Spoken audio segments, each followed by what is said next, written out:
سلام البنات، سلام الغزالات ديالي، سلام خواتاتي، اش اخباركم؟ كنتمنىكم يا ربي تكونوا كلكم بخير وعلى خير ويلقاكم هذا الفيديو باحسن الاحوال.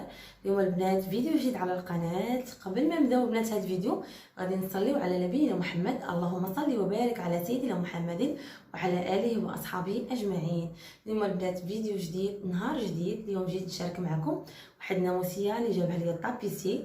كما كنت قلت لكم فيديو سابق، ان شاء الله ملي غيجيبها ليا غادي نشاركها مع خواتاتي، واليوم حان الدور ديالها غادي نشاركها معكم. غنعطيكم جميع التفاصيل اللي فيها، اش من توب درت فيها، اللون ديالها. كما كتشوفوا اللون ديالها راه باين قدامكم، هو النواغ. غادي نشارك معكم الميكانيزم اللي دار ليا فيها، غنشارك معكم البنات كلشي، ما غنبخل عليكم حتى حاجه. وان شاء الله ملي غنصاوب الغرفه ديال النوم ديالي كامله غادي نشاركها معكم. غندير فيها بعض التعديلات البنات، وغادي نصاوب فيها بزاف الحوايج، غادي نشاركها مع خواتاتي. وكنقول لك حبيبتي اللي اول مره كتشوفي القناه ديالي وعجباتك، كنقول لك حبيبتي شاركي وما تبخليش على اختك سناء بكومونتير، تبخليش عليها بلايك، وديري ابوني وفعلي الجرس باش يوصلك حبيبه ديالي كل جديد. اذا البنات ما نطولش عليكم، خليكم لاخر الفيديو وهانتوما معايا. كما كتشوفوا البنات هذه هي الناموسيه ديالي. كما كتشوفوا سمحوا لي البنات على الاضاءه، بصراحه حيت الشرجم ما عطانيش الصوره واضحه مزيان، ولكن انا غنحاول معها البنات. كما قلت لكم هذا هو الشكل ديال الناموسيه ديالي.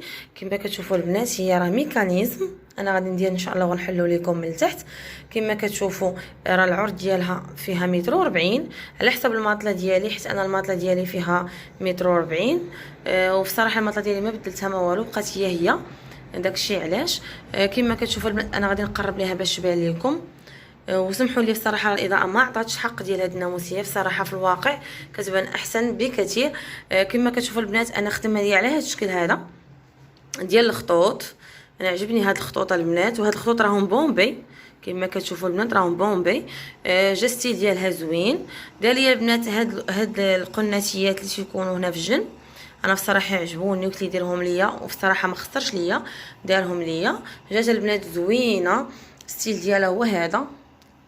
انا غادي نحاول انني نشدو لكم باش يبان. ستيل ديالها زوين، العلو ديالها عالي، ماشي ما طالعاش بزاف. قلت لي انا ما طلعاش ليا بزاف حيت باغا ندير دي طابلو الفوق باش ما تبانش ليا هي غالبه على لي طابلو. كما كتشوفوا البنات التحت ديالها كيجي على هذا الشكل، حتى هو البنات فيه هادوك الخطوط، ولكن جاو بحال الكاريين، جاو عراض شويه. دير ليها البنات الرجيله ديالها على البلاستيك. راكم عارفين مع السياق وداك الشيء ما يمكنش انه يدير لي رجلين ديال العود او الانوكس. قلت لي لا، دير ليهم غير بلاستيك، دارهم ليا. الثوب ديالها البنات راه اونتي طاش. كما كتشوفوا هذا هو الثوب ديالها البنات، راه الاونتي طاش بحال الثوب اللي دايره انا في البيت ديال الكلاس في السيجور، دايره انا في الزرق، وهنايا قلت لي ديروا ليا في الاسود. عجباتني الصراحه البنات الناموسيه في النواغ، وقلت علاش ما نديرهاش. الصراحه شهوتي فيها نديرها، ومن بعد ان شاء الله الا من ليتا نقدر نغلفها بشي لون اخر. كما قلت لكم البنات هذا راه الاونتيطاش، وهذا الاونتيطاش البنات زوين. باش زوين البنات تقدر الا توسخ لكم او تلمع مع الوليدات، كتجيبي غير شي لانجيت كتمسحي هذيك البلاصه مزيان وكتنشفيها بواحد الزويف، وكيرجع الثوب هو كيطرا فيه حتى شي تغيير. كما كتشوفوا البنات هنايا راه داير ليا واحد الثوب اخر. هاد الثوب ما عرفتش انا سميتو، والله ما عرفتو. ولكن بصراحه راه مغلظها البنات هنا. كما كتشوفوا راه ملي كندير الصبعان ديالي كيبان ان راه كاين واحد البونج. هذا البنات غير البلاصه اللي كيدار فيها الماطله. كما قلت لكم كتجي البنات زوينه. الطريقه ديال النيطواياج كما قلت لكم ساهله، ما كنديرش فيها شي حاجه كثيره. صافي هادشي اللي كاين فيها البنات. وكما قلت لكم عنده ديكورات كثيره. راني مخليه لكم الرابط الصفحه ديال الفيسبوك ديالو عندي في واحد الفيديو دابا نحطها لكم في صندوق الوصف. دخلوا عنده البنات، عنده داكشي رفيع وكيدير لكم ليفريزون لاي مدينه في المغرب، وكما قلت لكم الكاليتي واعره. وتا هنا البنات كما كتشوفوا، تا هنا راه داير هاد لي كادغ، هاد عفوا هاد الخطوط الطوال حتى هما البنات راهم مبطنين كيجيو زوينين. وبالنسبه لهاد الناموسيه البنات راه كتجي جات محلوله، جا هاد لافاس بوحدو وعاد جات الناموسيه بوحدها، ما كيجيوش مشروكين. عاد ملي كيجي هو كيركبهم مع بعضياتهم. كما كتشوفوا البنات جات زوينه. انا غادي نحل لكم البنات الميكانيزم ديالها وغادي تشوف. هذا البنات هو الميكانيزم اللي قلت لكم درت لتحت. هذا الميكانيزم البنات كيجي زوين زوين زوين بزاف بالنسبه للناس اللي عندهم ضيق وما عندهمش فين كيديروا الحوايج او المانط، يديروها البنات في هذا الميكانيزم كيجي خطير. اسمحوا لي البنات على الاضاءه مع الشرجم ما خلانيش نصور. كما قلت لكم البنات هنايا هذا الميكانيزم صراحه البنات عندي غارق، غنحاول انني نشدو ولا تشد ليا معاكم.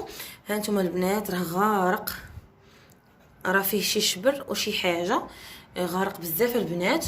وانا قلت ليه ما تفصلوش ليا حيت كاين اللي كيفصلوا من الوسط. انا قلت ليه لا ما بغيتوش نفصل، خليه ليا محلول على حسب المينطات وداكشي ما احسن محلول. كما شفتوا البنات كيجي زوين. الميكانيزم ديالو البنات راه بالحديد ماشي بلاستيك تخافوا انه يتهرس او شي حاجه. والحلان ديالها البنات سهل، كي كتهزوها كتبعكم دغيا بسهوله. وملي هو البنات كتبغيو تحطوها كما تشوفوا، وفي الحطان ديالها البنات كما قلت لكم اللي بغيتو تهبطوها دغيا بسهوله كتهبط. ها نتوما البنات كما كتشوفوا، وكتجي البنات الشكل ديالها زوين زوين في الصراحه. ان شاء الله البنات ملي غادي نساليها وغادي نفرش البيت كامل كما قلت لكم البنات. ان شاء الله ملي غنسالي هذا البيت وغادي ندير فيه بعض الاصلاحات وغادي نشاركو معكم، وغادي ان شاء الله ندير المطله ديالها غتبان البنات راقيه. وفي الصراحه البنات واخا تشوفوا هاد العلو اللي فيها راه ملي كديروا المطله راه كتجي عاليه، كتجي طالعه بزاف، كتجي الستيل ديالها زوين كما قلت لكم. ها نتوما البنات شوفوا، وهذا الشيء البنات اللي كاين في هذه الناموسيه اللي وريتكم اليوم. بصراحه البنات الثمن ديالها 4000 درهم. 4000 درهم البنات بلا كوافوزات. انا حيت ما درتش الكوافوزات حيت عندي غادي ان شاء الله نشاركهم معكم، غادي نصبغهم غير بالابيض وغادي نشاركهم معكم. قلت ما كاين لاش غادي ندير كوافوزات اخرين. صافي البنات كما قلت لكم الثمن ديالها 4000 درهم باش حسبها ليا بالميكانيزم. هادشي البنات اللي كاين. ان شاء الله ملي غادي نكمل البيت وغنسالي كلشي ان شاء الله غنشاركو معكم حتى هوايا. وهادشي اللي كاين البنات كما كتشوفوا البنات. هذا هو الميكانيزم من بعد ما غونجيت فيه الموينطات البنات وكاع داكشي اللي ما عنديش به غرض ما غاديش نلبسو دابا. كما كتشوفوا هاد الموينطات ديال البنات هنايا الصغار، هاد الكوات البنات كنفرشها ليهم بعض المرات في الارض. هادو البنات الموينطات باش كنعسو حنا من غير المال ديال الضيفان، هذوك بوحدهم انا دايرهم في الكوانات. هادوك المخيدات البنات فيهم اللاواط بقاو عامرين، قلت خليهم تمايا من بعد غادي نعمر بهم الخدات ديال الناموسيه باش غادي نديكوريها ان شاء الله. هذوك البنات الفاطي ديال الحمام والبينوارات. وهذوك الشيء اللي تما البنات كما كتشوفوا هذوك غير حوايج ديال البناتي ديال الجواكط ديال بنتي وديال راجلي اللي ديجا انا صبنتهم مع كالحال سخون وصبنتهم وطويتهم تمايا. هذوك اللي طابي البنات ديال الفورير. صافي البنات هذا هو الشكل النهائي ديالها على حسب تنظيم كل واحد كيفاش كينظمها.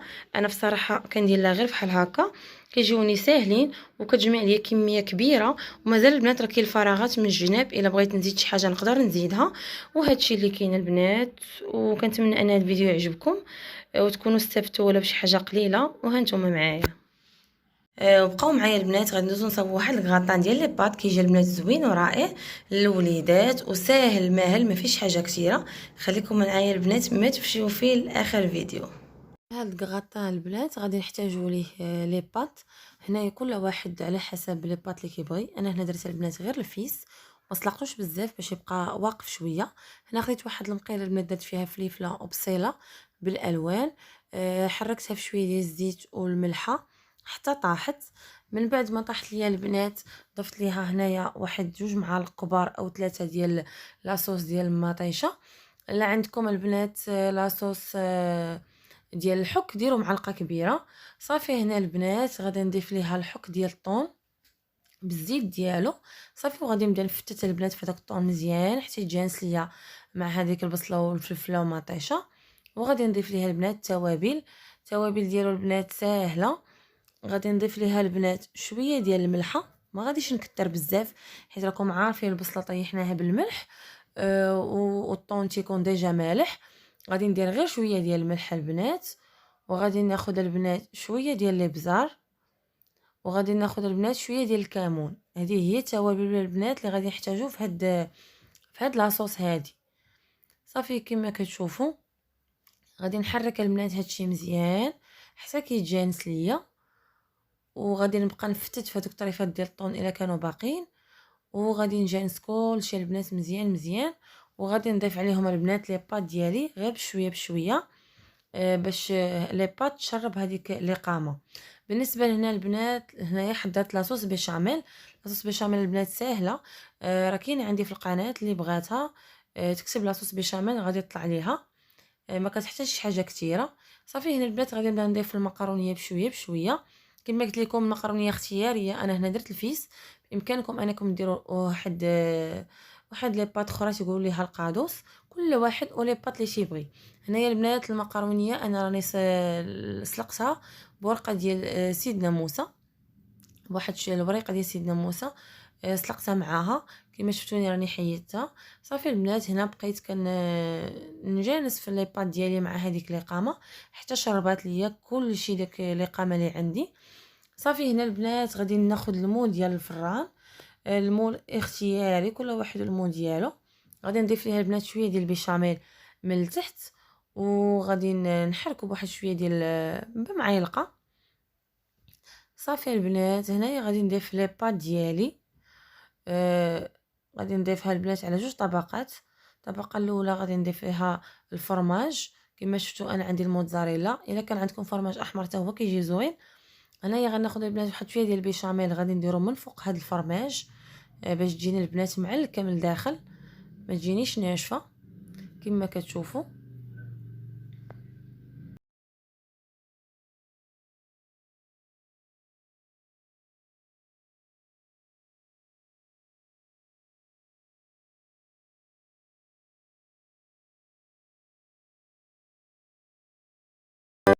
وهنا البنات غادي نضيف الكميه المتبقيه ديال لي بات اللي بقات عندي، غادي نضيفها كامله البنات. هذه الطبقه الثانيه.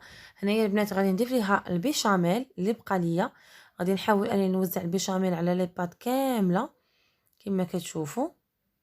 صافي غادي نبقى نوزعها، وغادي نضيف ليها البنات الفرماج محكوك من الفوق. كما قلت لكم الفرماج اختياري، يمكن لكم ديروا حتى الموزاريلا حتى هي كتجي زوينه. صافي هنا البنات غادي ندخل الفران باش يتحمر لي الكغاطا من الفوق حيت هو كلشي طيب، وغادي نتلاقاو من بعد. في الاخير البنات بعد ما طاب ليا الكغاطان ديالي كيجي البنات زوين زوين بزاف وكيجي معلك وكيبغيوه الوليدات الصغار. كما شفتوا انا خليته حتى تحمر ليا واحد شويه. زوقت البنات بشويه ديال المعدنوس اختياري. كما كتشوفوا هذا هو الشكل النهائي ديالو. كنتمنى انكم تجربوه لوليداتكم. والا كنتي اول مره كتشوفي القناه ديالي وعجباتك كنقولك حبيبتي اشتركي وما تبخليش على اختك سناء بلايك كومونتير وفعلي جرس الحبيبه ديالي باش يوصلك ليا كل جديد، والى فيديو قادم ان شاء الله.